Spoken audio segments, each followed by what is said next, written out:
কাটায় কাটায় 2 ঘন্টা 15 মিনিট বিলম্বে ঢাকা থেকে ছেড়ে আসা চিলাটি অবঙ্গি 805 আপ চিলাটি এক্সপ্রেস জয়দেবপুর স্টেশন প্রবেশ করছে।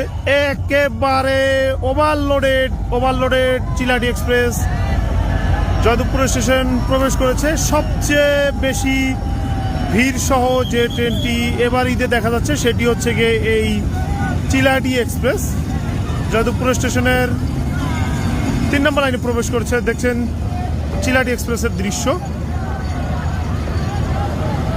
এবছরে এত ভিড়ওয়ালা ট্রেন আমার দেখা মতে নাই। সকালবেলা নীলসাগর দেখেছিলাম, নীলসাগর থেকেও এই ট্রেনে ভিড়ের মাত্রাটা একটু বেশি। এখনও জয়দেবপুর বাকি আছে। যা আসছে সব ঢাকা থেকে ঢাকা এবং ঢাকা বিমানবন্দর থেকে আসছে। এখন পর্যন্ত এখানে জয়দেবপুর থেকে কেউ উঠতে পারবেন কিনা এটা সন্দেহ আছে। দেখা যাক জয়দেবপুর থেকে কে উঠতে পারে, কয়জন উঠতে পারে।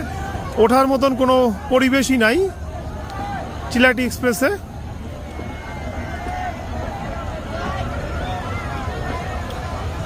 ফুললি ওভারলোডেড, একদম হাউসফুল আজকের চিলাটি এক্সপ্রেস। দেখে মনটা ভরে গেল যে চিলাটি এক্সপ্রেসকে, যে এত যাত্রী যে পরিমাণ ভিতরে আছে তার 3 গুণ মনে হচ্ছে বেশি ছাদেই আছে। দেখতে থাকুন, আমাদের সাথে থাকুন।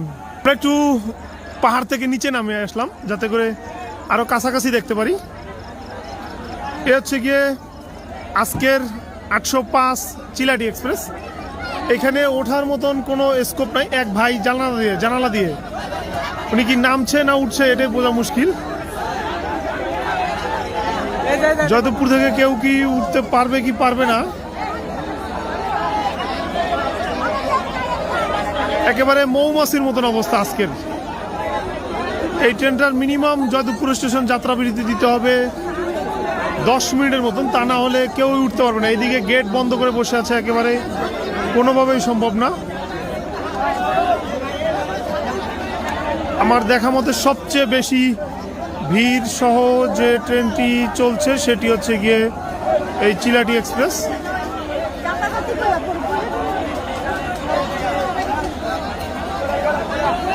মহিলাকে ছাদে তোলার চেষ্টা এবং সফল হবেন আশা করি ওনারা।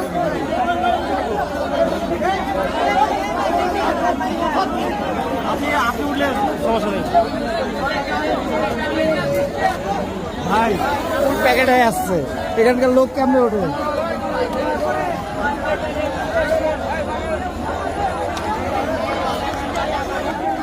ভাই ফুল প্যাকেট